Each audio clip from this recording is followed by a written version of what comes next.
남편의 발병이 안 맞는 궁합 때문이라는 말은 동서들에게 들어갔다.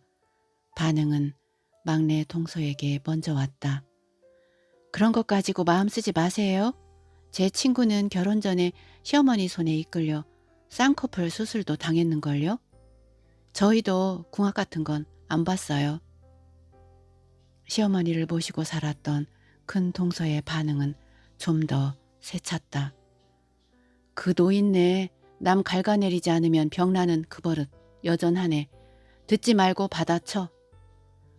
그래서 귀가 어두워진다면 결혼 전에 궁합도 안 보고 결혼시킨 어머니 잘못도 크다고. 큰 동서의 말도 힘이 되지 않았다. 시어머니의 목소리가 들려왔다. 내가 너더러 뭘 하더냐? 그냥 내가 실수했다고 말한 건데. 안녕하십니까. 댕댕이와 채글입니다. 오늘 들려드릴 작품은 이혜경 작가님의 단편 소설 그 집 앞입니다. 작가님을 소개합니다. 이혜경은 세계문학의 중편 소설 우리들의 떨켜를 발표하여 작품 활동을 시작했습니다. 소설집으로는 그 집 앞, 꽃그늘 아래, 틈새 등이 있고 장편 소설 기류의 집으로 오늘의 작가상을 수상했습니다. 이제 작품 속으로 들어가 보겠습니다. 편안하고 행복한 시간 되십시오.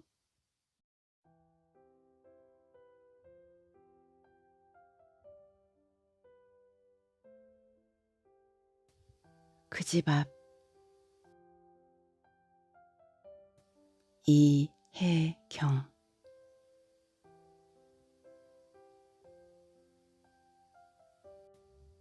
기다란 전신 거울 속에 한 여자가 서 있다.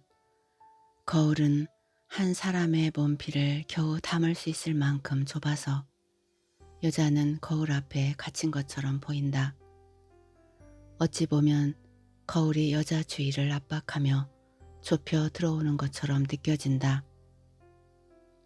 하얀 레이스로 가장자리를 두른 게더 스터츠와 흰 티셔츠, 그 위에 걸친 하늘색 가디건이 여자를 얼핏 소녀처럼 보이게 한다. 하지만 좀 더 자세히 보면 티셔츠 너머로 비어진 어깨선의 뭉실함이며 굵지 않은 목을 두껍게 보이도록 하는 목주름, 분이 제대로 먹지 않아 거짓하게 들뜬 얼굴의 살결이 눈에 띈다. 여자가 옷차림이 상정하는 나이로부터 한참 더 묵은, 그렇다, 더 먹은 게 아니라 묵은 것이다. 나임이 드러난다. 게다가 스커트의 레이스가 조금 해진 것까지 눈에 들어오면 여자의 누추함은 안쓰럽게 여겨질 지경이다. 고무줄 허리며 넓은 치마폭이 편해서 가벼운 외출에 즐겨 입는 치마의 레이스가 해진 것도 모르고 있었다니. 여자는 터져나오는 한숨을 다물린 이 사이로 자금자금 잘라서 내보낸다. 괜찮아요, 형님. 요즘 미씨 주부들 못 봤어요? 아가씨인지 아줌마인지 저도 구분 못 하겠더라고요. 발랄해 보여서 좋기만 하던걸요. 거울 뒤편에서 한 얼굴이 나타나 한쪽 어깨로 흘러내린 가디건을 추슬러주며 말한다. 막내 동서다.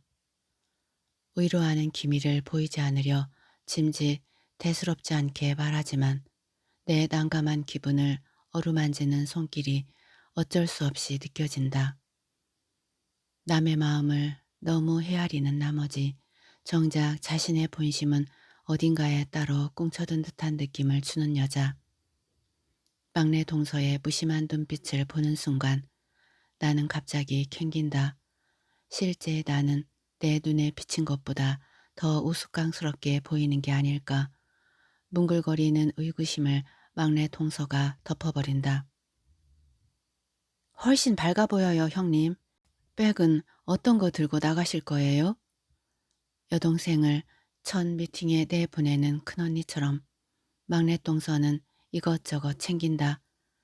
천성적으로 강한 것보다는 약한 것에 더 마음 쏠리는 남 아픈 걸 보면 글썽이지만 그 글썽임을 드러내지 않고 한 겹 걸을 줄 아는 지혜로움.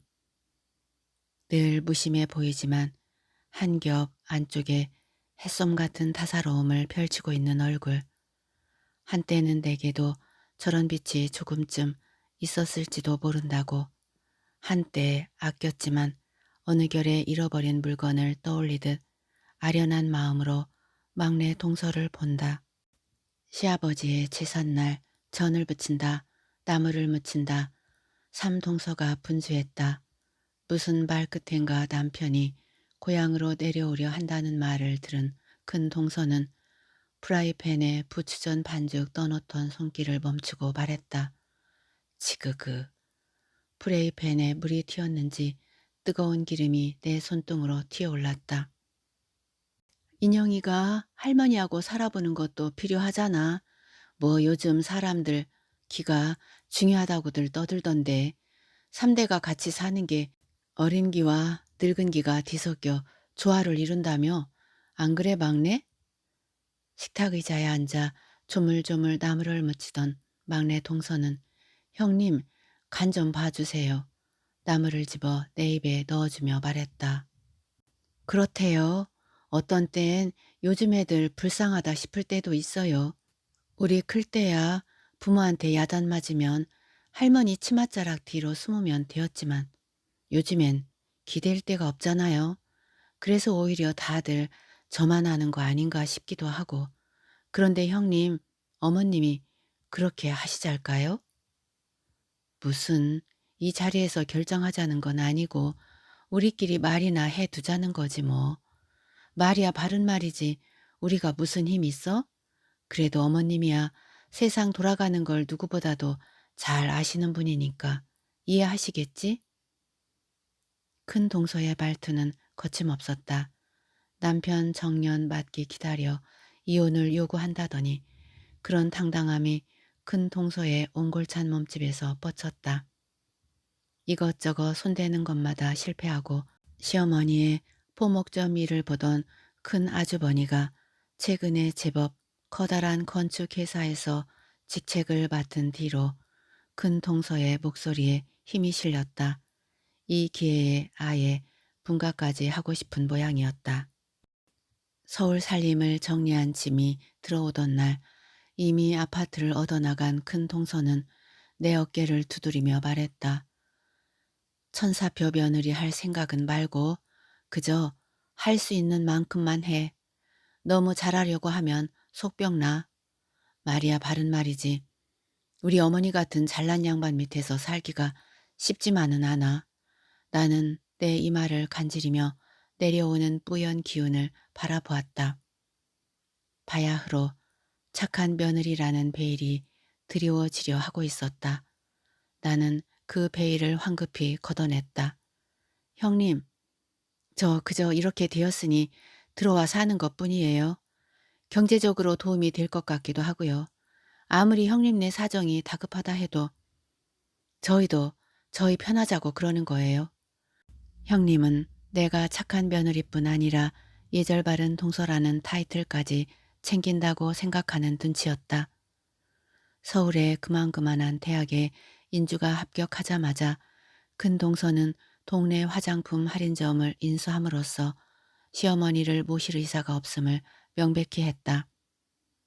그때쯤 나는 무심코 들이운 베일이 몸에 둘러붙어 떨어지지 않을 때 난감함으로 허우적거리고 있었다. 거북스럽지만 그런대로 화사함을 즐길만 하던 베일은 묵은 먼지와 습기, 내 마음의 끈적임으로 끈끈해졌다. 형님, 아주버님한테 맛있는 거 많이 사달라고 그러세요. 늦어지면 저 인형이 방에서 자고 가도 되니까 일찍 돌아오려고 마음 쓰지 마시고요. 저 재워주실 거죠? 자고 가는 거야 상관없지만 서방님이 밤마다 전화한다면서 이쪽에선 연락도 안 한다면서 얼마나 걱정하시겠어? 내 속마음에는 오늘의 외출이 길어질지도 모른다는 우려가 깔려있다. 시동생은 남자치고는 안달하는 성격이다. 아내가 밤늦게까지 집을 비운 걸 알면 혹 사고나 나지 않았을까 30분마다 전화를 하고도 남을 성격이다. 오늘쯤 여기 올 거라고 했으니까 한두 번 걸다 안 되면 이리로 전화할 거예요. 그 급한 성격에 어디 가만히 있겠어요? 신경 쓰지 마시고 즐겁게 지내세요. 어깨로 슬며흘러내린 머리카락을 떼어내주는 막내 동서의 말투에서 조심스러운 불안이 묻어난다. 그래서 가정 환경이 중요하다고들 하는 거란다. 애가 어디 하나 나무랄 때가 있더냐? 시어머니로부터 그렇게 끊임없이 비교하는 말을 들으면서도 막내 동서에게 미움이 일지 않는 건 막내 동서의 미덕이었다. 인영아, 엄마 아빠하고 노시라고 인영인 숙모하고 놀자. 우리 뭐하고 놀까? 안녕히 다녀오세요. 먼저 해야지. 응. 엄마, 안녕히 다녀오세요. 올 때 맛있는 거 많이 사오세요. 아이는 아이다운 낭랑한 목소리로 외치듯 말한다. 이럴 때 보면 아이 같은데 어떤 때 그 아이 속에 이미 어른들이 느끼는 정서의 민감함이 다 깃들어 있다는 걸 실감하게 된다. 언제던가 빠른 빨래를 걷어 개다가 낡은 베갯닛의 날깃날깃한 부분에 손가락이 닿았다. 사가버린 무명천은 손가락이 닿자 쭉 찢어져 버렸다. 어차피 몹쓸 베갯닛이었다. 나는 찢긴 자리에 다시 손을 넣었다. 손가락이 닿는 데마다 천은 찢겨 나갔다. 내가 왜 이러지? 내가. 그러면서도 그 손놀림을 그만두지 않았다. 그때 장난감을 가지고 식탁 저편에서 놀던 아이가 달려오며 내 팔에 매달렸다. 엄마, 하지 마. 하지 말란 말이야. 아이가 보고 있는 줄도 몰랐던 내겐 느닷없는 반응이었다. 괜찮아. 이거 낡아서 못 쓰는 거야. 버리고 다시 살 거야. 울상이 된 아이가 내 팔을 비틀었다. 그래도 하지 마. 하지 말란 말이야. 아이의 얼굴은 일그러졌다. 그 눈엔 아이답지 않은 고통과 공포가 어려 있었다. 이게 무슨 짓이람. 나는 손을 놓고 아이를 끌어안았다. 잘못했어. 엄마가 잘못했어. 전화벨이 울리자 아이는 쪼르르 달려가 수화기를 든다. 최근 들어 부쩍 어이가 는 아이는 전화 통화에 취미를 붙였다. 막내 동서한테 전화 걸어달래서 응답기가 작동되면 제가 하고 싶은 말을 주절주절 늘어놓을 줄도 알았다. 숙모, 어떡 하면 좋아요? 저 너무 예쁜가 봐요. 사람들이 너무 예쁘대요. 그런데 숙모, 예쁜 인형이 보러 언제 오실 거예요? 늦은 나이에 결혼해 아직 아이 없는 막내 동서와 아이가 노는 걸 보면 연인 같았다. 인형이네 집인데요. 네 아빠, 네 그런데요 아빠. 저 숙모랑 놀 거예요. 뭐하고 노느냐면요. 그런 건 잘 모르겠어요. 엄마, 아빠 전화. 대답하기 곤란한 질문을 받으면 얼른 바꿔주는 습성대로 아이는 내게 수화기를 건넨다. 네. 당신이야? 네. 웬일이세요? 아직 안 떠났네. 당신 조금 늦게 나와야 할 것 같아. 철영이 있잖아. 걔가 내려왔다네. 내려온 김에 잠깐 얼굴 좀 보고 가자는데 그래야 할 것 같아서. 그래요. 그럼 넉넉 잡고 2시간쯤 늦게 만나요. 5시쯤 나가면 되겠네. 이따 봐요. 그러지 않아도 굳이 이렇게까지 할 필요가 있을까 싶어 주저하던 마음이 그냥 주질러 앉으려 한다. 2시간 남짓의 여유는 손님을 초대해 바삐 음식을 만들다가 사정이 있어 못 오게 되었다는 연락을 받았을 때처럼 애매한 구석이 있다. 민기거리며 소파 쪽으로 다가서는 나를 동서는 어깨를 안듯이 밀어낸다. 형님, 그러지 마시고 기왕 나가려던 거니 일찍 나가서 바람이나 쏘이는 게 어때요? 그렇게 우아할 때 거리 돌아다니시는 거예요. 또 알아요? 근사한 총각이 데이트 신청할지. 인영아, 엄마 예쁘지? 이 나무라고 나무의 등을 기대는 순간 근거 없는 확신이 나를 붙든다. 이 나무가 오래전 밤마다 나를 안아주던 나무라고. 나무를 알아보게 만든 건 기울기다. 나무에 기대어 저만큼 도단한 별을 올려다 볼 때면 등받이가 기우드만 의자처럼 기운 나무는 편하게 등을 감싸곤 했다. 미심쩍은 기억력을 몸이 돕는다. 이 나무라고. 나는 믿어버린다. 졸업한 뒤 처음 와보는 모교였다. 남편의 고향인 이 도시는 내가 고등학교 진학을 위해 3년 동안 머무른 도시이기도 했다. 내려와 산 지 이태가 넘었지만 이곳에 와 보겠다는 마음이 인 건 처음이었다. 땡! 엘리베이터가 1층에서 멎는 순간 까닭없이 가슴이 철렁했다.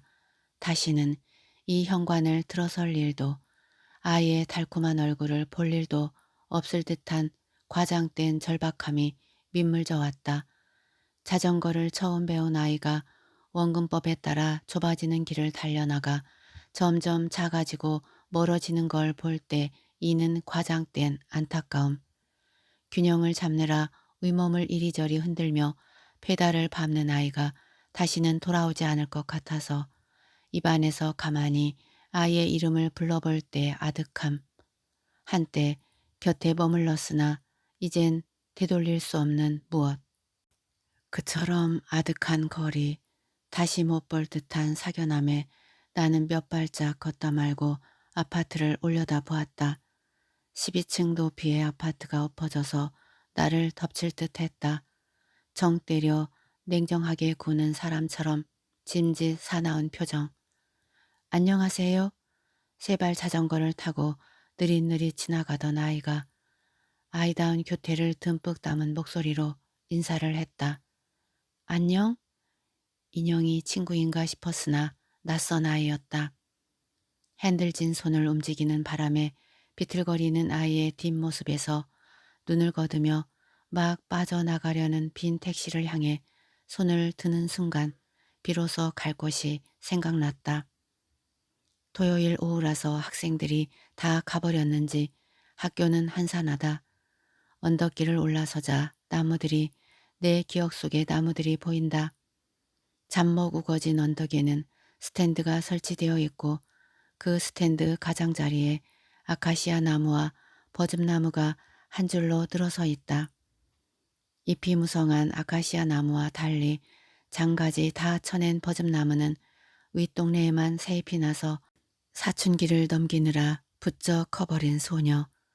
껑성하게 웃자란 채 내밀한 슬픔에 잠긴 여중생처럼 어설퍼 보인다. 그 아래 총생이에서 막 쏟아나는 어린 잎은 붉은 빛이다. 잎이 투명하게 보일 만큼 여려서일까. 그 붉은 기운은 막 양수에서 떨어져 나온 아기의 붉은 얼굴을 연상시킨다. 가거라. 너는 대처에 나가서 공부해라. 그래서 자유롭게 살아라. 요즘 세상은 여자도 공부를 하면 제 뜻대로 살 수 있으니. 큰어머니는 방바닥에 깔아놓은 속삭여 위로 새로 타온 솜을 두며 말했다. 큰어머니와 대각선을 이룬 지점에서 역시 솜을 펴가던 어머니는 손놀림만 부지런할 뿐 말이 없다. 갓한 솜의 연한 누름빛은 바라보기만 해도 잠이 쏟아질 듯 포근했다. 포실한 솜을 손으로 누르자 손 자국이 잠깐 나더니 이내 가뭇 없어졌다. 색동으로 누빈 베갯모를 단 베개도 완성되었다. 여느 때도 두 분은 내게 정다웠지만 그러나 새 이부자리를 꾸미고 새 속옷을 넉넉히 갖춰주는 두 분 곁에서 나는 자꾸만 서먹해졌다. 그 정성은 여러 번 깃들 수 있는 정성은 아니었다. 일생에 단 한 번 아주 먼 데로 떠나 보낼 때나 알맞을 정성이었다. 버드나무로 엮은 바구니에 담겨 강물 위에 띄어질 아기처럼 외로워진 나는 폭신한 햇솜에 얼굴을 묻었다.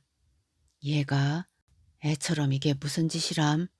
나무라는 어머니, 남의 눈을 피해 강물에 바구니를 띄우는 여인들, 그 안에 자기의 배를 가르고 태어난 아기를 실어 떠내보내는 여인들, 물살에 실려 떠내려 가다가 강둑에 드러난 나무 뿌리나 수초에 걸려 인정 많은 누군가의 손에 키워지기를 바라는 마음으로 물비늘 반짝이는 강물을 보며 눈안에 그렁그렁 물 비늘을 일으키는 여인들, 왜 그런 생각을 했던가. 나무야, 내게 힘을 줘. 나무 둥치는 낮 동안 볕을 머금어 알맞게 따뜻하다. 등을 기대고 서 있자 오래지 않아 숲이 아래를 흐르는 수에게 서늘한 기운이 느껴진다. 땅속 저 깊은 곳에서 줄기처럼 뻗어나간 뿌리들이 빨아올린 물기, 흙과 불이 흙 속에 불과 금 속에 기운이 뒤섞여 인맥까지 밀어올리는 유장하고도 세찬 흐름, 막힐 것 없는 흐름. 오래전 입시를 앞둔 야간 자습 시간이면 나는 살그마니 빠져나와 지친 인디언처럼 나무에 기대어 서곤 했다.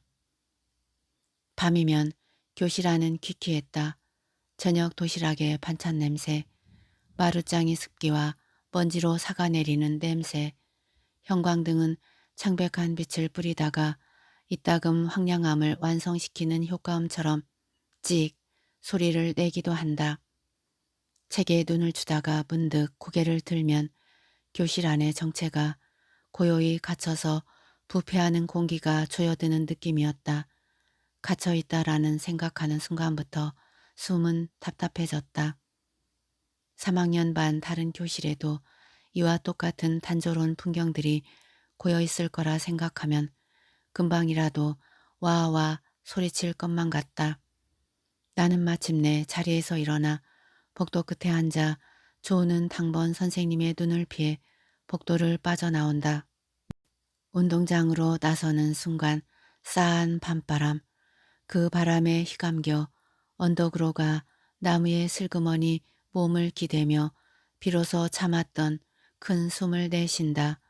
등 뒤로 돌려 허리께 돌린 손바닥은 수피와 맞닿고 그렇게 기대어 서 있는 동안 젊음의 무모함도 수에게 희석되어 가만가만 진정되곤 했다. 나무야, 내게 힘을 줘. 나무에 기대어 멍하니 서 있는 나를 당직 교사인 듯한 중노의 사내가 미심쩍은 눈으로 훑으며 지나간다. 토요일 오후에 중고등학교 교정과 홀로 서성이는 중년 여자의 이미지는 교련 시간에 압박붕대를 감으면서 애치던 필승이라는 구호와 탭댄스를 잘 출 것이라는 막연한 느낌을 갖게 하던 고수머리 영어 선생이 가르쳐준 로미오와 줄리엣 주제가의 달콤한 선율만큼이나 거리가 있을 것이다. 나는 목덜미에 얹히는 사내의 시선을 느끼며 운동장에 눈길을 떨군다. 운동장은 비어있다. 흰 티셔츠에 트레이닝복 바지를 입은 중년 여인 한 사람이 붉은 선캡을 쓰고 트랙을 따라 바삐 걷고 있을 뿐이다. 천천히 걷는 것도 아니고 뛰는 것도 아닌 빠른 걸음으로 트랙을 도우는 중년 여인에게는 활기참 대신 억눌린 정열의 음습함 같은 게 드러난다. 무엇에 들린 듯한 저 빠른 걸음을 어떤 것으로도 제지하지 못할 것만 같다. 나는 스탠드로 내려앉아 핸드백 속에서 캔 맥주를 꺼낸다.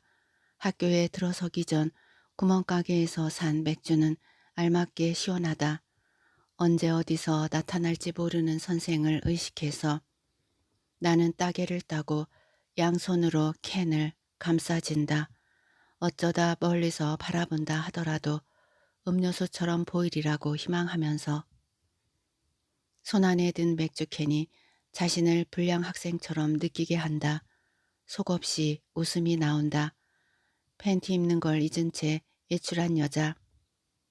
발목까지 내려오는 긴 치마를 살랑이며 짐짓 조신한 표정으로 건망증에는 절망하면서도 그 건망증이 가져온 황종함에는 만족해 실실거리며 싸돌아다니는 여자처럼 나는 양손을 짐짓 우아하게 들어올리며 맥주를 한 모금 들이켠다.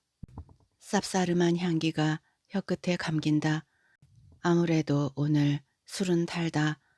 나직해진 볕은 알맞게 온화하고 알코올이 번져가면서 굳어있던 몸도 적당히 풀린다. 술이 그 정다운 손길로 나를 어루만진다. 나는 느른해진다. 누워서 한참 자고 일어났으면 깨어났을 땐 모든 게 달라져서 아주 낯선 곳에서 낯선 사람으로 살고 있었으면 한 30년쯤 지나 있었으면 술을 처음 마신 건 초등학교 3학년 때다. 명절이나 손님을 치를 날이 다가오면 안방 아랫목엔 담요를 뒤집어 쓴 항아리가 둥지를 틀었다. 집에서 술 담그는 게 엄격히 금지되어 있던 시절이라서 잘 말라 딱딱해진 누룩을 부서뜨리고 시루에 쪄낸 지혜밥과 버무려 항아리에 담아 담요를 덮어 씌워넣고 표면이 부글부글 끓어오르면 용수를 받고 약주며 막걸리를 떠낸 다음 지게미를 뒤뜰에 파묻는 일련의 움직임에는 그때마다 비밀스러운 기운이 돌았다. 아버지의 침묵처럼 공고한 비밀, 말수적던 아버지의 침묵은 어떤 바람에도 흔들리지 않는 묵직한 권위를 부여했다. 그 권위가 저울추처럼 큰어머니와 어머니 사이에서 무게중심을 잡았다. 그날 큰어머니는 약주를 다 받은 다음 막걸리를 거르고 있었다. 받쳐놓은 채에선 뽀얗고 텁텁한 술이 떨어지고 파슬파슬한 지게미는 들통에 쌓였다. 막걸리의 농도를 조절하느라 이따금 떠 마시는 큰어머니 곁에서 나는 물었다. 맛있어요? 글쎄, 어쨌든 기분을 좋게 해주기는 한단다.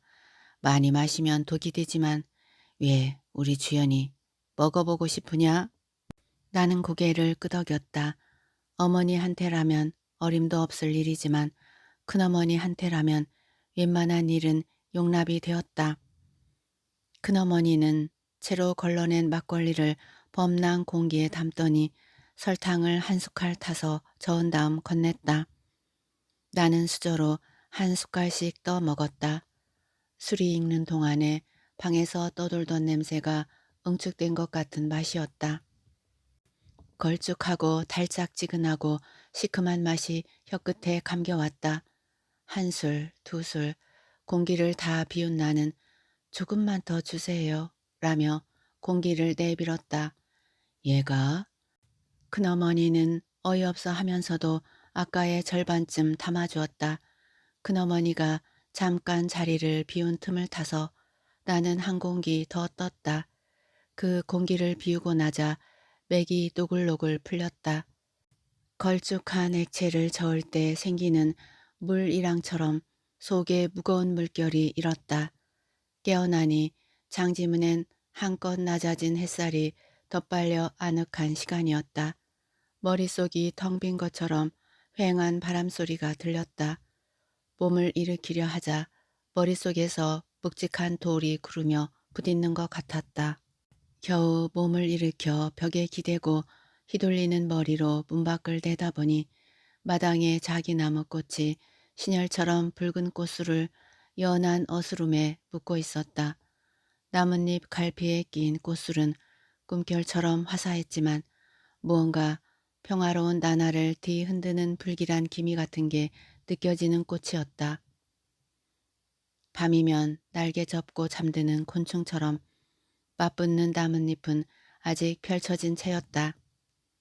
담장 바깥 마당에서 놀이하는 아이들의 합창소리가 들려왔다. 달팽이 집을 지읍시다. 아름답게 지읍시다. 점점 크게, 점점 작게, 점점 크게, 점점 작게. 빈 터에 달팽이 모양으로 그려놓고 그 안에서 아이들은 서로 옷자락 뒤끝을 잡고 그 달팽이관 안에서 돌았다. 술래는 바깥에서 아이들을 채뜨린다. 캬! 술래 손이 허공을 헤집을 때마다 피하는 아이들의 자지러지는 비명소리가 하늘을 갈렸다.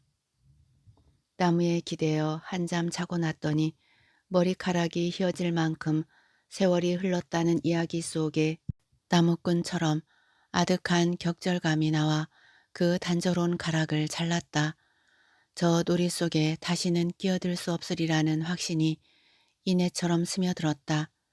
나는 고개를 애로 꽈 벽에 이마를 기댔다.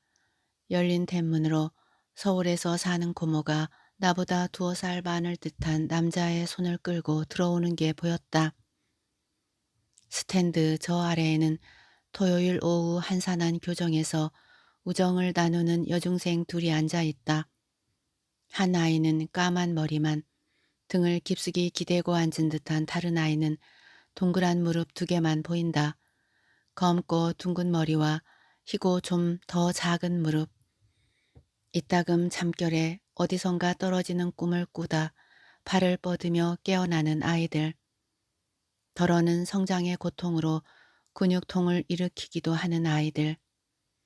이따금 그 작은 가슴에 찌르르 무고한 통증을 느낀 아이들.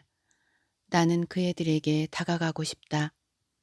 다가가서 껴안고 그 애들 앞에 놓인 무수한 시간, 그 시간 속에 깃든 고통들을 다독이고 싶다.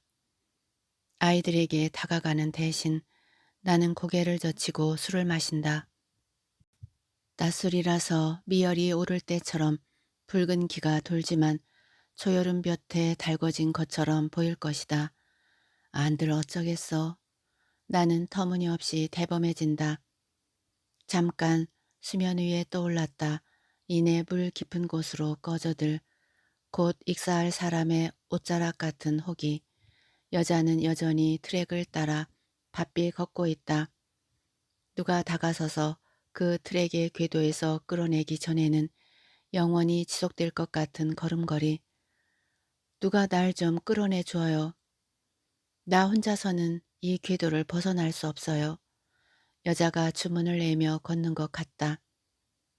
스탠드로 달려내려가 여자를 난폭하게 끌어내리라는 두려움으로 나는 얼른 자리를 뜬다. 잠긴 문 위쪽의 유리로 무용실이 훤히 들여다보인다. 전면은 거울이고 반들반들 윤나는 마루 양옆엔 바가 은빛으로 빛난다. 서쪽 창에서 비껴 들어온 햇살이 마루 위에 유리창 모양으로 환한 빛덩이를 만든다. 수자는 지금 무얼 할까? 묻혀있던 이름이 어제 본 사람인 양 친근하게 튀어오른다. 초등학교 때 학예의 날이면 무대에 올라 발레를 하던 수자. 새 깃털 같은 옷을 입고 솟구치는 수자의 몸은 새처럼 날렵했지만 그 날렵한 몸을 보면서도 고향 사람들은 천장의 갈고리에 걸린 붉은 고깃덩어리나 한 손엔 날카로운 칼을 다른 한 손엔 펜싱 검처럼 생긴 칼가는 도구를 든 그의 아버지를 머릿속에서 떼어놓지는 못했다. 옷자란 풀처럼 길쭉한 몸매, 오똑한 코와 역삼각형처럼 뾰족한 얼굴까지 새를 닮았던 수자도 이곳 도시로 진학한 아이 중에 하나였다. 앞에서보다 뒤에서 헤아리는 게 훨씬 빠른 게 수자의 성적이라서. 수자가 사립학교에 거액의 기부금을 내고 무용특기생으로 들어갔다는 건 공공연한 비밀이었다. 아이들은 수군거렸지만 나는 수자에게 전에 없던 친밀감을 느꼈다. 수자 또한 사람들의 눈을 피해 강물 위에 띄어진 아이라는 생각이 든 것이다. 그 읍에서는 아무리 무대 위에서 도약을 잘해도 수자는 정육점집 딸이었고 아무리 공부를 잘해도 나는 두 여자가 한 남자를 그것도 한 집에서 모시고 사는 집 아이였다. 강안에 안착하고 싶다. 내 둥지를 가지고 싶다 생각한 것도 강변이었다. 회사 창립 기념일을 겸해 사원 단합대회를 겸한 3박 4일의 수련회가 열렸던 남한간 병에서 나는 처음으로 한 남자와 함께 아침을 맞고 싶어 하는 나를 발견했다. 말이 수련회지. 일제시계 지옥훈련 프로그램을 도입한 수련회 프로그램은 점을 여기면 벌써 방바닥이 그리워질 만큼 고되었다. 그럼에도 내가 남들보다 힘들 줄 몰랐던 건 부서가 달랐던 한 남자를 의식해서였다. 키가 크고 과묵했던 그는 옷자락을 버림으로써 내 마음에 자취를 남겼다. 회사 근처에 술집에서 그의 부서 사람과 우리 부서 사람들이 우연히 합석하게 되었을 때 두 테이블 건너 대각선에 앉은 댁에 굳이 잔을 건네다가 옷자락이 김치 보시기에 스치는 바람에 김치 국물을 묻히고 말았다. 거봐, 안 하던 짓을 하니까 그런 거 묻지. 그의 부서 사람들이 놀렸다. 술기가 올랐던 그는 얼굴이 더 붉어졌다. 그날 그는 내 마음에 들어와 앉았다. 마지막 날 밤 쫑 파티를 할 때 그는 없었다. 사정이 생겨서 먼저 떠났다고 했다. 그 말을 듣는 순간 3박 4일의 일정 가운데 2박 3일 동안 긴장했던 마음이 툭 사슬 풀리듯 풀렸다.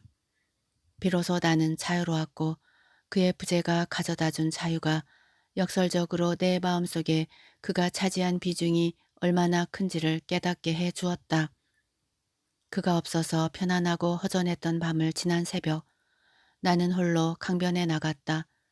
강을 덮은 물 한 개가 거치면서 물 비늘이 햇살 아래 자글거렸다. 둔중 하나 끊임없이 신경 깎는 기계음을 내면서 모래 채치선이 오가고 배가 지날 때마다 생기는 물이랑이 마음에도 골을 팠다. 그 사람과 함께하고 싶다. 아침이 오면 잠든 그의 곁에서 가만히 몸을 뽑아 나오고 그가 깰새라 도맞을 소리도 조심스럽게 아침 상을 차리고 싶다. 언젠가는 뜰이 있는 집을 장만하리라. 거기에 옥자마도 심고 분꽃이며 봉송아를 심으리라. 가을이면 씨를 받아 종이본지에 올망졸망 담아놓으리라. 그 뜨락을 그려나가는 동안 나는 모래를 채취하는 바람에 생겨난 웅덩이처럼 우묵한 고통을 느꼈지만 그건 웅덩이에 흥건하게 고인 물의 부드러움이 섞인 고통이었다.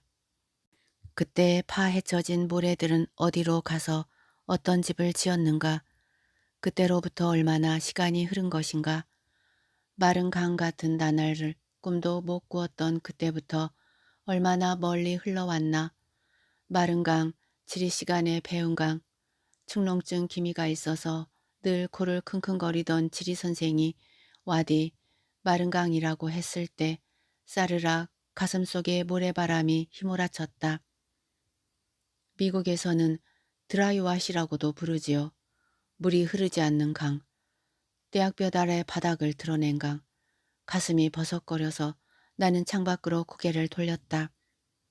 강물에 빠져 죽은 여자의 넋을 건지는 장대 끝에 달려나온 머리카락처럼 축축 늘어진 히말라야 시다의 잎 사이로 운동장에서 하얀 체육복을 입은 아이들이 가슴을 출렁이며 공 피하기를 하는 게 보였다. 당신 이 집 어떻게 알았어? 옥수수술이 다 있네. 계단을 올라서서 출입문 어기에 붙여놓은 옥수수술이라는 글씨를 본 남편의 눈이 반짝 빛났다. 나는 조금 쓸쓸한 득의를 느낀다. 전방에서 군대 시절을 보낸 남편은 이따금 그 무렵에 마셨던 옥수수술 이야기를 꺼내곤 했다. 그때마다 남편의 말투에선 옥수수대를 스치고 지나가는 바람 소리처럼 싸한 그리움이 배어 나오곤 했다. 휴가 나오는 날이면 버스를 기다리며 혼자 마시곤 했다는 옥수수술. 술을 그다지 즐기지 않는 남편이 늘 무덤덤한 남편이 옥수수술에 대해서 이야기할 때면 어디 숲속 자기만 아는 샘물에 대해 이야기하는 듯 아련한 그리움을 내비쳤다. 얼마 전 감기에 걸린 아이를 데리고 간 병원 대합실의 지역신문에서 옥수수술을 전통적인 방법으로 빚어 파는 집에 대한 기사를 보고 나는 전화를 걸어 그 위치를 익혀두었다. 음식점은 환하다. 중심가의 빌딩 안에 자리 잡고 있는데도 툇마루가 딸린 방을 꾸며놓아 아늑한 느낌이다. 입구에서 가까운 방이 우리에게 주어진다. 개량 한복을 입은 주인인 듯한 여자가 물 수건과 차림표를 가져다 준다. 이 집 한정식하고 도토리묵이 맛있대요. 당신 점심 뭐 먹었어요? 칼국수. 당신 배고파? 그럼 밥은 조금 이따 시키고 옥수수 술하고 도토리묵 먼저 시킬까? 그러세요. 식사는 천천히 하시고요. 남편은 벽에 붙여놓은 기사를 유심히 본다. 지역 신문이며 잡지에 난 기사를 오려서 코팅에 붙여놓은 것이다. 늘 덤덤한 얼굴이지만 벽 쪽을 보느라 보이는 옆 얼굴에서 굳이 아이를 두고 밖에서 만나자는 내 느닷없는 제의에 당황한 마음이 묻어난다. 저 남자가 그 남자인가? 저 남자와 아침을 함께 하리라고 밤내 차갑게 식은 강물이 아침 햇살바다 물 한 개 피어올리는 걸 보면서 다짐하던 여자가 나였나? 그날이 혹 꿈은 아니었나? 그에게로 기울던 마음이 자취 없이 사라진 마음이 허전해 손끝이 굳어버리는 것 같아. 속마음을 드러내는 일에 익숙지 않은 사람이 마음속에서 궁굴리고 궁굴리다 꺼낸 말이 상대방에게 느닷없이 비치는 걸 알면서도 나는 종주먹을 들여대듯 남편에게 묻고 싶다. 당신 시어머니예요? 나예요? 내 생각의 유치함이 나를 놀라게 해 꿀꺽 침을 삼키는데 여자가 쟁반을 들고 들어온다. 침묵을 지속할 인내력이 바닥이 난 나는 때맞춰 나타난 여자가 고마워 한마디 건넨다. 이가 옥수수술 타령을 했거든요. 신문에서 기사 보고 반가워서 왔어요. 여자는 미소를 띠며 대꾸한다. 그런 분들이 더러 계세요. 고맙습니다. 술에 기름이 다 떠있네요. 옥수수로 기름도 짜잖아. 자, 당신 먼저 받아. 남편이 술을 뜬다. 나는 내 앞에 놓인 잔을 들어 술을 받고 남편의 잔에 술을 따른다. 우리는 의례적인 건배를 나눈다. 어때요? 전에 마시던 거하고 비슷한 맛이긴 한데 조금 싱겁다. 당신한텐 더 싱겁겠는데? 당신은 나보다 술이 4배쯤 세잖아. 4배쯤. 그 말을 하고 그는 웃는다. 전에라면 마주 웃었을 나는 웃음 대신 가만히 잔을 들여다본다. 술에서 톡톡 기포가 피어올라 공기가 노출되는 순간 그대로 터져버린다. 한마디의 말이 그 말과 연관된 추억을 공유한 사람에게만 풍기는 은밀한 다정함도 이 기포처럼 덧없다. 내 눈길을 따라 내 술잔을 바라보던 남편이 멍석을 깔아준다. 당신 나한테 할 말 있는 거지? 요즘 집에서 통 말이 없는 것도 그렇고. 내가 그렇게 티를 냈어요? 그럼 말은 안 했지만 어떤 땐 당신이 드라이 아이스 같은데?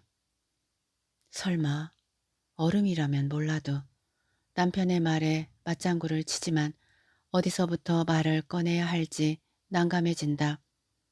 집에 들어서면 왜 그리 무겁게 짓눌리는 느낌인지, 내가 왜 말을 잃어가는지, 그러면서 당신이 멀어진다고 생각하는지, 이 모든 걸 내가 어떤 식으로 감당하는지. 머리카락 한 오락이 흩어지지 않은 단정한 차림새로 시어머니가 집을 나서면 나는 시어머니가 차에 올랐을 만한 시간을 사이에 두고 냉장고를 뒤진다. 어떤 날엔 와인이, 어떤 날엔 맥주가, 그것도 없으면 생선 요리에 쓰고 남은 싱크대 안에 청주까지. 첫 잔은 시어머니의 부재로 트인 숨통을 위한 잔이었다. 시어머니가 있는 동안 그 눈길을 의식하면서 올롤이 당겨지고 짓눌리던 신경이 늦춰지는 데에는 그리 많은 양의 알코올이 필요한 건 아니었다. 당겼던 신경줄이 느슨해지면서 출렁이다 보면 부표처럼 떠오르는 단어가 있었다. 키친 드렁크. 드렁크라는 단어는 꼭 구석방에 숨겨둔 온갖 종류의 술이 가득 든 트렁크를, 그 트렁크를 열며 여자가 짓는 음습한 미소를 떠올리게 했다. 주방에서 술을 마시는 여자, 그 치기로 일상을 견디는 여자, 그게 나라니. 니들 궁합이 안 맞아서 네 남편이 기가 먹는다더라. 이제 와서 어쩌겠냐. 지들끼리 조합 안 났으니 지들끼리 살겠거니 하고 버려둔 내 잘못이 크니 화장지를 뽑아 얼굴을 닦아내며 시어머니는 말했다. 곱게 먹은 화장이 지워지며 맨 얼굴이 드러났다. 시아버지가 돌아가신 뒤 혼잣 몸으로 커다란 포목점을 일군 시어머니. 조금 여유가 생기자 이런저런 취미 활동을 하며 늙은 사람답게 살 피듬이 좋았다. 시어머니의 말은 얼핏 궁합 안 맞추고 결혼시킨 시어머니 자신을 탓하는 것처럼 보였다. 그러나 그 억양은 나를 겨누고 있었다. 남편의 기가 버는 게 내 탓이라고. 노화 현상이죠. 왜 노안이 일찍 오고 늦게 오는 사람이 있잖아요. 40대가 되자마자 돋보기를 써야 하는 그런 사람들. 말하자면 귀의 노안과 같은 현상이 남들보다 일찍 왔다고나 할까요? 청세포가 죽어가는 현상이기 때문에 달리 방법은 없습니다. 아직은 치료법도 이렇다 할 것이 없고요. 도시로 내려오기 전 신락 같은 희망을 품고 찾아간 대학병원의 난청 젊은 의사는 느긋하게 진단했다. 하기야 귀와 목구멍과 코에 온갖 질병을 가지고 오는 사람들에 대해 의사에겐 한 환자의 신경세포가 남들보다 일찍 늙어 죽는 거야. 창밖의 나무들 가운데 한 나무의 낙엽이 유독 일찍 지는 것과 다를 바 없을 것이다. 손댈 수 없는 일, 손쓸 수 없어서 손 놓고 보아야 하는 일에 대한 담담함은 프로다웠다. 이전에 들렸던 개인 병원의 의사들이 가는 기가 먹는다고 막연히 진단한 것에 비하면 한결 전문적인 진단이었고 그만큼 절망적으로 들렸다. 다달이 통장으로 들어오던 남편의 돈으로 살림을 해온 내가 아이까지 딸린 몸으로 할 수 있는 일이 무엇일까? 학습지 배달, 보험의 판원, 다단계 판매, 이 모두가 내겐 막다른 벽처럼 보였다. 남편이 홀로 빠져들고 있을 절망 곁에서 내가 그런 생각을 한다는 걸 깨닫는 순간 한기가 등줄기를 훑었다. 이래서 부부를 남이라 하는구나. 늙으면 여우도 고향으로 머리를 둔다며 남편이 도시의 지사로 전보 발령을 신청할 때까지만 해도 나는 낙관적이었다. 회의 시간에 남의 말을 잘못 알아들었다고 금방 경쟁에서 탈락할 듯한 위기감으로 의기소침한 남편을 보는 것보다는 아무래도 규모가 작은 지사 근무가 여유로울 터였다. 그곳에서라면 어쩌면 기가 어둡다는 걸 밝히고 주변 사람들의 도움을 청할 수도 있을 것이다. 남편의 고향인 도시는 광역시이긴 하지만 차로 조금만 달려나가면 숲을 볼 수 있는 곳이었다. 대학까지 그 도시에서 마친 남편에겐 그만큼 정다운 곳이었다. 큰 동서의 말에 따라 시어머니의 집에 들어갈 때 좀 더 여유 있게 저축할 수 있으리라는 기대도 있었다. 그리 어긋난 기대는 아니었다. 어느 날부턴가 시어머니와 내가 어긋나고 그게 주변에 알려져 주위 사람을 불편하게 만든 걸 빼면 남편의 발병이 안 맞는 궁합 때문이라는 말은 동서들에게 들어갔다. 반응은 막내 동서에게 먼저 왔다. 그런 것 가지고 마음 쓰지 마세요. 제 친구는 결혼 전에 시어머니 손에 이끌려 쌍꺼풀 수술도 당했는걸요. 저희는 궁합 같은 건 안 보았어요. 시어머니를 모시고 살았던 큰 동서의 반응은 좀 더 세찼다. 그 노인네, 남 갉아내리지 않으면 병나는 그 버릇 여전하네. 듣지 말고 받아쳐.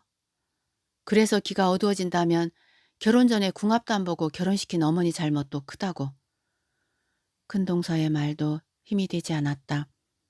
시어머니의 목소리가 들려왔다. 내가 너더러 뭘 하더냐.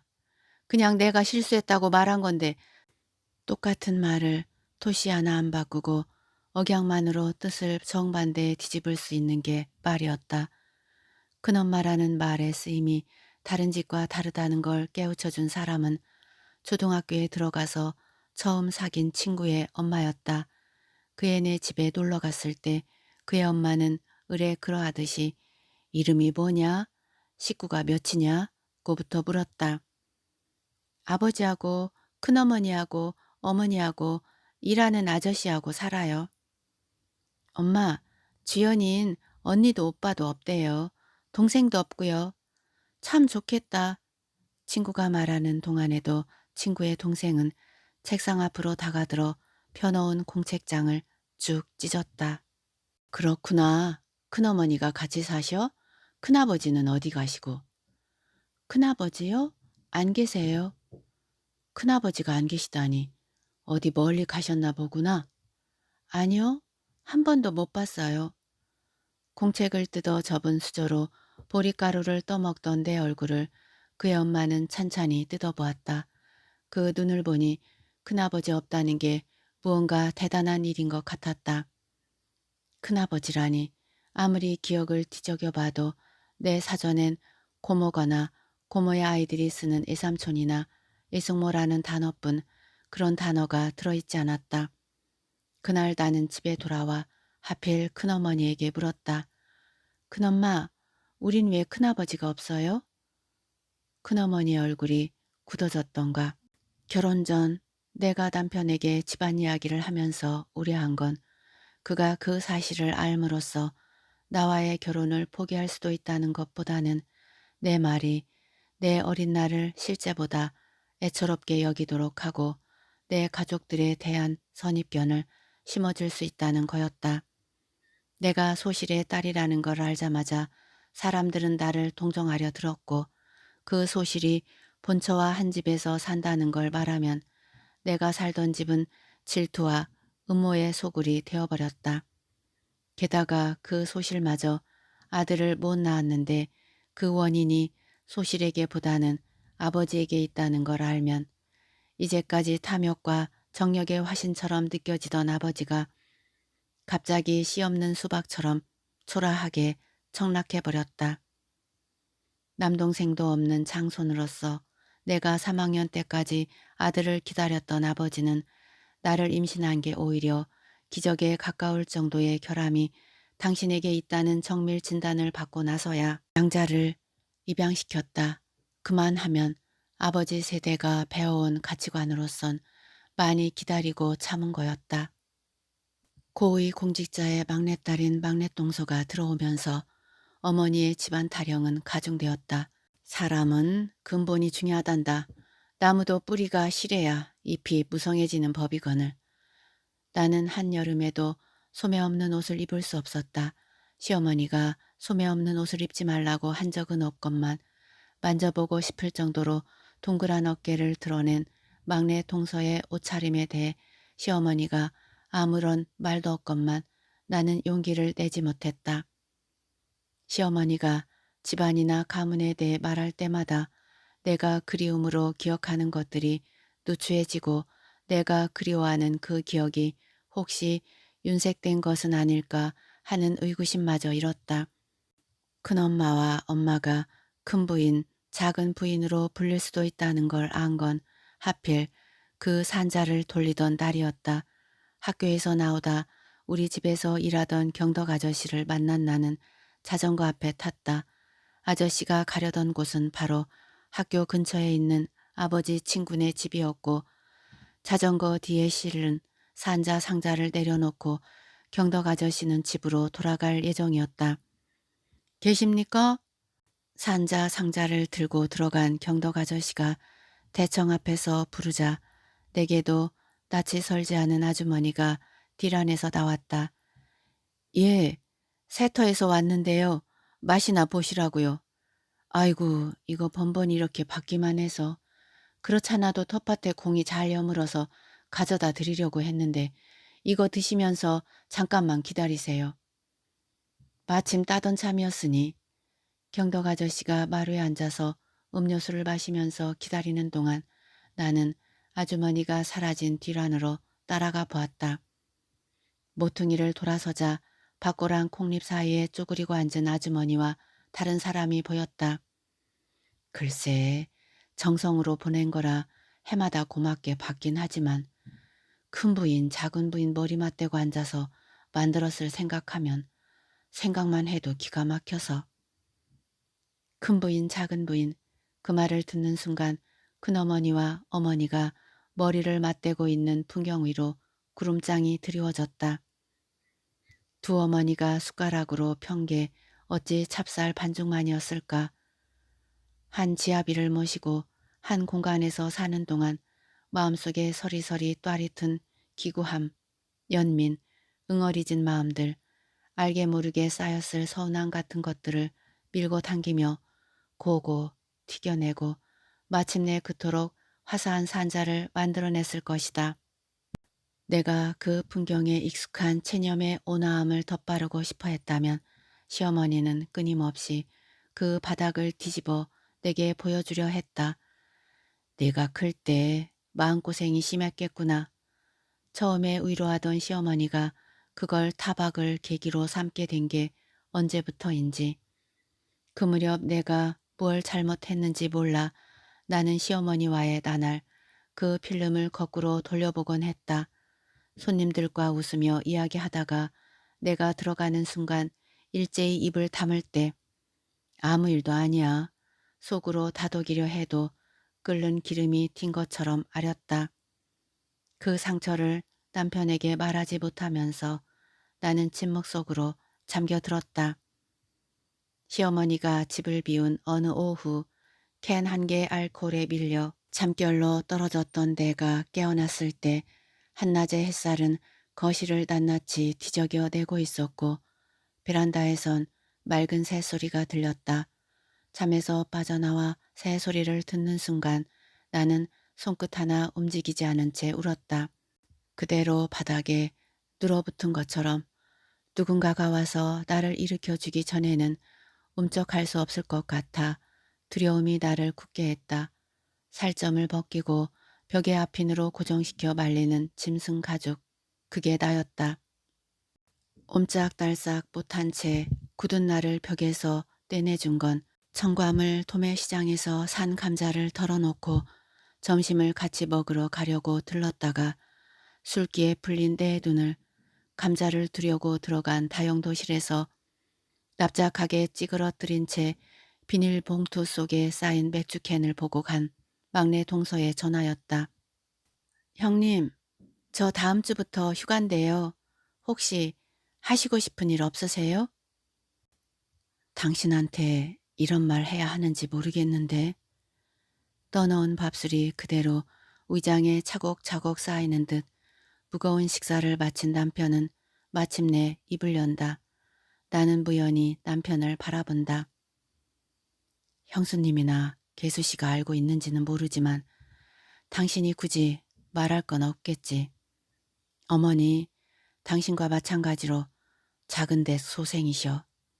나도 어머니한테 들은 건 아니야. 수원 이모가 언젠가 실수로 말했지. 그게 왜 그리 감춰야 할 일인지 모르겠는데 어쨌든 그래서 당신한테 더 많은 걸 요구하는 건지도 몰라. 왜 그러잖아? 사람은 자기와 닮은 부분을 못 견뎌 하잖아. 남편이 계산을 하고 밖으로 나왔을 땐 겨우 어스름이 깔리고 있다. 햇살은 나직하고 밤을 예감한 나무들은 제빛을 걷어들여 침묵 속에 자기를 가두는 시간. 어스름이 깔리는 거리는 화날 때보다 오히려 흥성하다. 낮 동안 볕을 받아들인 가로수의 숨구멍에서 뿜어져 나오는 매캐함을 덮어쓴 비릿한 냄새가 공기 속에 떠돈다. 차 저쪽 주차장에 놔뒀어. 내가 가지고 올게. 당신은 여기 앉아. 바람 좀 쐬지. 당신 운전할 만 하겠어요? 술이야 당신이 마셨지. 난 괜찮아. 남편은 나를 백화점 앞 벤치에 앉혀놓고 주차장 쪽으로 걸어간다. 거리에서 남편의 뒷모습을 보는 게 처음인 것만 같다. 큰 키에 마른 체질이라서 뒤에서 보는 그는 허전해 보인다. 이제 뭘 할 것인가? 교회로 나가달래서 차를 한 잔 마시자고 할까? 내일이면 시어머니는 돌아올 것이다. 그때 그 강변에서 그의 부재가 환기시킨 사랑의 완성이라 믿어 한 결혼. 시어머니의 임재는 사랑이라는 너울이 덮고 있던 다른 부분을 드러내는 것일까? 이제 어디로 갈까? 당신 가고 싶은 데 없어? 아무려나 나는 자포자기한 심정으로 조수석 깊숙이 몸을 파묻는다.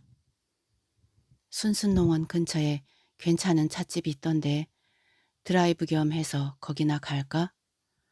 그래요. 그런데 당신 언제 그런 데 가봤어요? 지난달 회사에서 회식 끝나고 갔었어. 야외라서 숲도 볼 수 있고 이제는 미끄러져 내려갈 일만 남은 생. 차를 타고 오르는 기우드만 오르막이 젊은 날에 다니던 길과 닮았다고 나는 버득 깨닫는다. 당신 어디 잠깐 들르면 안 돼요? 이 길인 것 같은데 저기 저 앞에 골목으로 좀 들어가 봐 줄래요? 길은 전보다 좁아진 듯하다. 길이 좁아진 게 아니라 길가의 건물들이 커져서 상대적으로 좁아 보이는 것일지도 모른다. 남편에게 차를 조금 천천히 몰아달라고 부탁하고 나서 나는 눈앞에 보이는 풍경과 기억이 겹치는 부분을 찾아본다. 주택가이던 그 동네는 신기할 정도로 변하지 않았다. 담벼락 높은 2층 집이 많은 동네였다. 라일락 향기가 허공에 떠돌던 어느 날이던가. 나는 같은 방을 쓰던 은주와 이 동네를 쏘다녔다. 하숙집 주인이 이사가는 바람에 새로운 하숙집을 구해야 했었다. 일요일 오전이었던가. 그땐 제법 넓은 편이었던 골목은 잠긴 것처럼 조용해서 우리가 딛는 발작 소리가 들렸다. 하숙생 구함, 담벼락이 전봇대에 씌어있는 글씨를 찾아다니느라 학교 주변을 삥 돌아서 어지간히 지쳐 있었다. 있잖아, 저 집 말이야. 저 집 초인종 한번 눌러볼까? 은주가 가리키는 곳은 겉보기로도 뜰이 널따라 보이는 2층 집이었다. 밤색 칠을 한 나무 대문은 보기에도 육중하고 보안용 철망을 두른 2층의 창들은 왠지 그에 들어 한 번도 열린 적이 없으리라는 생각이 들게 하는 집. 오랜 침묵 같은 집. 저런 집에서 뭐가 모자라 하숙쟁을 받겠니? 응, 있잖아. 저 집엔 노부부만 사는 거야.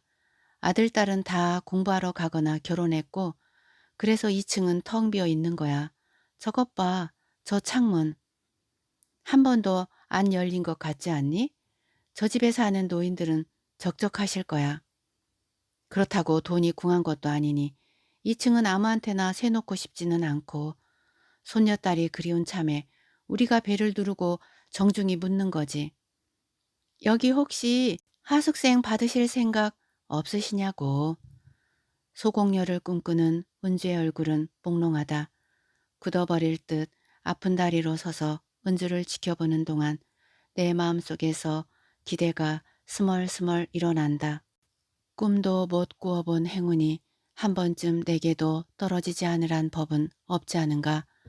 어렸을 적 문에다 바르려고 습사지를 접어 무심코 낸 가윗밥 같은 행운이 어떤 모양이 나올지 예상도 못한 채 접힌 자리에 가윗집을 낸 뒤 습자지를 펼치면 화려하고 정연하게 번지던 무늬처럼 끝내 초인종을 누리지 못하고 지나쳤던 그 커다란 집들은 대개 다가구 주택으로 바뀌었다.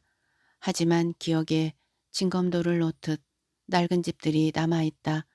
우물을 덮었던 생철 지붕이 적철색으로 다 삭은 채 가로지른 나무 사이로 떨어져 하늘을 담고 있는 집도 있고 어떤 집 담장에는 녹슬고 삭은 철망이 둘둘 얹혀 있다. 여기 이쯤에 차를 세워봐 줄래요? 이 길이 맞는지 확신이 없는 채로 나는 남편의 팔짱을 낀다. 기억과 같이 앞에 이끄는 대로 출렁출렁 내 안에서 따뜻하게 출렁대는 취기에 둥실둥실 실려 걷는다. 여긴가. 나는 골목 안을 기웃거려 본다. 저만큼 완만한 경사 끝에 초록으로 둘러싸인 담장이 보인다. 그 집에 이르는 좁은 골목은 길고 깊다. 경사진 골목 끝에 막다른 곳, 그 집이 저만큼 보인다. 막다르게 보일 뿐 막다른 집은 아니었다고 떠올리며 나는 남편의 팔을 힘주어 잡는다. 저 집이 아직 남아있네요. 그 집이 거기에 있다.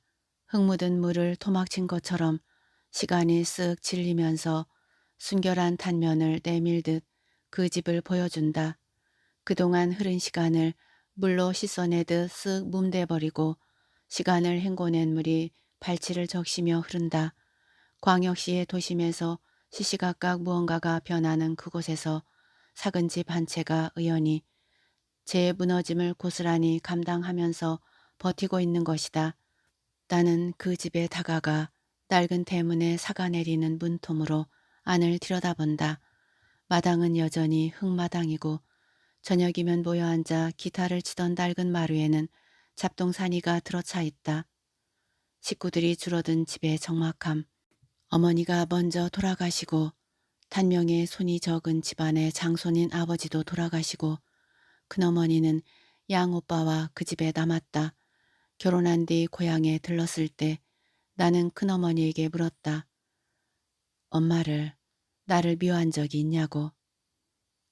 어떻게 그렇게 평온한 얼굴로만 내 기억에 남을 수 있었냐고. 왜 없었겠니? 한 지아비 모시고 사는 마음이 어디 편하기만 했겠니? 내 어머니가 너를 가졌을 때 아들이었으면 하는 마음이 간절한데 그 바닥을 가만히 들여다보면 아니었으면 하는 마음이 비치더구나. 사람이란 게 내 어머니가 아들을 낳으면 그만큼 내가 설 자리가 좁아진다는 생각을 영 떨궈낼 수 없었으니까 내 어머니가 어떤 마음을 먹고 있는지 자꾸 속으로 내닫게 되고 그렇게 들여다보려니까 내 마음이 점점 캄캄해지더라. 제 마음도 조변석계인데 남의 마음을 어찌 헤아리겠다고 자꾸 꺼내보고 들여다보면 더 아플 것 같아서 덮어두고 다독이고 그러고 살았느니라. 아, 어머니. 아침마다 시어머니는 베란다에서 해를 향해 기도하듯 기지개를 켰다. 해는 뿌연 가운데 감싸여 동국의 달처럼 동그란 은빛으로 빛났다. 처음 시어머니와 살게 되었을 때 새벽이면 해를 바라는 시어머니의 의식은 생에 대한 경건함으로 보였다. 하루를 보내고 또 새날을 맞았다는 안도감, 잠자리에 누워 내일 눈 뜰 수 있을까 싶은 막막함에 끄들리듯 잦아들 때면 나는 해를 바라는 시어머니를 이해했다. 노인의 심정은 오죽하랴 싶었다. 그런데 지금 나는 아침이면 해바라기를 한 다음 꼬박꼬박 산책하며 만보를 채우는 시어머니의 단정함에서 노추와 탐욕을 때가 되면 모든 게 시들고 뒷세대의 자리를 내어주는 섭리에 순명할 줄 모르는 어기찬 욕망만을 보고 있었다. 다 토했어? 많이 먹은 것 같지도 않더니 한 판 잘 차렸네. 속 아프지? 이걸로 입 좀 헹궈. 남편이 내민 생수로 입을 헹구고 나는 발끝으로 흙을 대강 긁어모아 토사물을 덮는다. 눈 가리고 아웅이라더니 그 와중에도 그런 말을 떠올리다니 때없이 웃음이 나온다. 아팠던 기억을 다 덮어버리고 흑백 필름 위에 채색하듯 어설픈 사랑만 기억하려는 내 태도가 자신의 아픔을 쌓안고 알았던 시어머니 눈에는 제 배설물을 흙으로 덮어놓고 시침이 떼는 고양이처럼 보였을지도 몰랐다. 나는 발끝에 묻은 흙을 탈탈 털고 우아하게 떠나는 고양이처럼 남편의 팔짱을 낀다. 내려가요, 우리. 당신 조금만 참아요. 여태까지 당신이 날 먹여 살렸으니까 앞으론 내가 당신을 먹여 살릴 거야. 인천에 배가 들어오면 이라고 말하는 건달처럼 나는 남편에게 호탕하게 장담한다. 남편은 피식 웃는다. 뭘 해서 먹여 살릴 건데 당신도 옥수수술 담가 팔 거야? 라면을 끓이든 떡볶이를 만들든 몇 년 뒤면 남편은 깊은 숲속에서 송진내는 소나무처럼 완벽하게 소리로부터 차단될 것이다. 사랑할 시간이 많지 않다. 누구의 식구였더라. 더 듣기 전에 남편이 더 깊은 침묵 속으로 잦아들기 전에 도시로 내려오기 전 남편과 떠난 여행길에서 처음 폐교를 보았다. 산사어기 길가에 전통 찻집이라는 표지가 보여서 나무 계단을 올라갔더니 뜻밖의 학교 운동장이었다. 운동장에서 교사로 올라가는 언덕에는 어른 팔뚝만한 나무를 비스듬히 켜던 나무장이 하얗게 빛났다. 교사가 있는 곳으로 다가가서야 나는 폐교인 걸 알았다. 6개쯤 되는 교실은 누군가 작업실로 쓰는 듯 나무를 다듬던 도구들로 어지러웠다. 먼지가 두껍게 내리덮인 복도의 마루장이 삐걱거렸다. 복도를 걸어 건물 반대편으로 나왔을 때 몸을 씻어 내리는 듯한 향내가 코를 찔렀다. 전나무였다. 아이들이 모두 떠난 학교를 번지는 나무 향기, 텅 빈 정적으로 하얗게 타오르는 운동장에 운동장 가장자리의 찻집에서 흘러나오는 국악 가요가 낮게 깔렸다. 이런 곳에서 살고 싶다. 폐교를 사들여 청소년 야영장을 만든다는 아이디어를 준 건 대학 동창생이었다. 그 동창상의 당숙이 전라도의 어느 분교를 사들여 이미 시설을 만들었다고 했다. 폐교를 사는데 돈이 얼마나 드는지는 모르면서 나는 그 꿈을 품고 있었다. 남편은 정원을 가꾸고 나는 매점을 겨난 스낵 코너를 열어 아이들을 맡고 떠나보내며 늙어갈 것이다. 밤이면 풀벌레들이 스르르 스르르 제 날개를 부비며 날개울보다 더 섬세한 울음을 만들어낼 것이다. 죽음의 기미가 전혀 느껴지지 않는 생기로 충만한 아이들은 곤히 잠들고 아이들이 뛰놀던 운동장엔 달빛 그득해 달맞이 꽃은 그 달빛을 받아 안으려 제 품을 한껏 열 것이다. 아득한 거리에서 달려온 달빛이 꽃잎에 떨어질 때 가만히 귀 기울이면 꽃봉오리가 톡 열리는 소리도 들리리라. 그러면 나는 아마도 수아로 남편에게 사랑한다고 말하리라. 말을 버리고 손이 허공에 그리는 무늬로 사랑을 전하리라. 다시 한번 살아내리라. 나는 절망적으로 다짐한다. 은빛 캔의 유혹을 일거에 떨칠 자신도 시어머니 앞에서 자꾸 다치려는 마음을 활짝 열어 보일 자신도 없지만 내 안의 흙탕물을 가만가만 가라앉힐 수는 있을 것이다. 강물이 더 혼탁해지기 전에 흐려진 제 몸을 스스로 씻어내려 목숨들을 품어 안는 강물의 사랑으로.